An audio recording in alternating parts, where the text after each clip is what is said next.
Kaip minėta ankstesnėje vaizdo instrukcijoje, naudojant sutarties priedo duomenys formuojamas pastolių komponentų perdavimo į kliento objektą aktas. Šį veiksmą atliekame kliento objekto puslapio lentelėje, kurioje yra anksčiau suformuotų sutarties priedų pagrindiniai duomenys. Spustelėjus žalią mygtukėlį, stulpelį veiksmai, ant kurio užvedus pelės žymeklį rodomas tekstas aktas. Prieš atlikdami šį veiksmą spustelėkime mygtuką judėjimas virš anksčiau minėtos lentelės.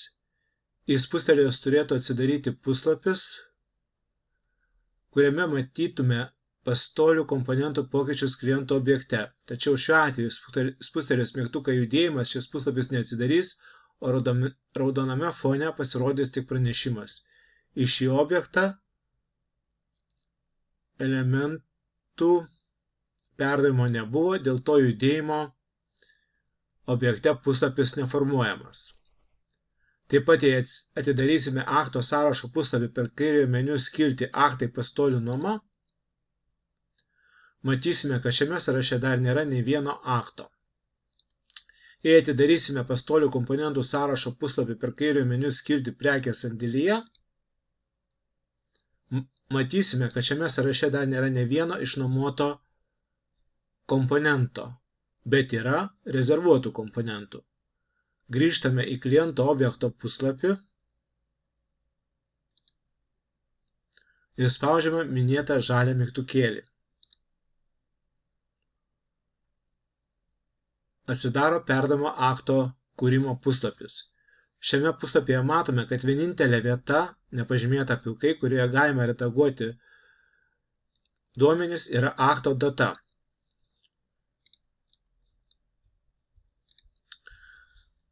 Pataisome ją į mums reikalingą.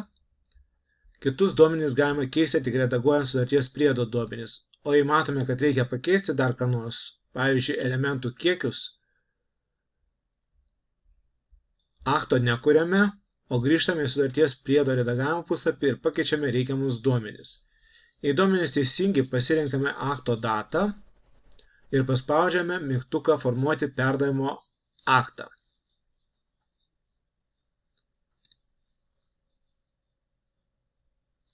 Perdavimo dokumentas suformuojamas Excel formatu.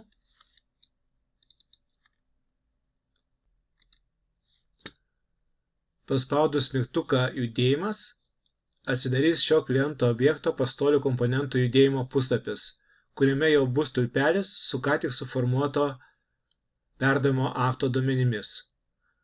Atidarę aktų sąrašo puslapį per kairiojo meniu skiltį aktai pastolių nuoma, pamatysime, kad šiame sąraše jau yra pagrindiniai ką tik suformuoto perdavimo akto duomenys.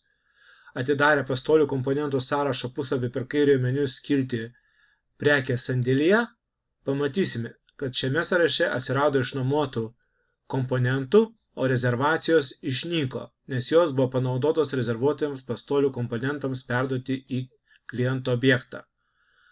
Atidarę komponento peržiūros puslapį,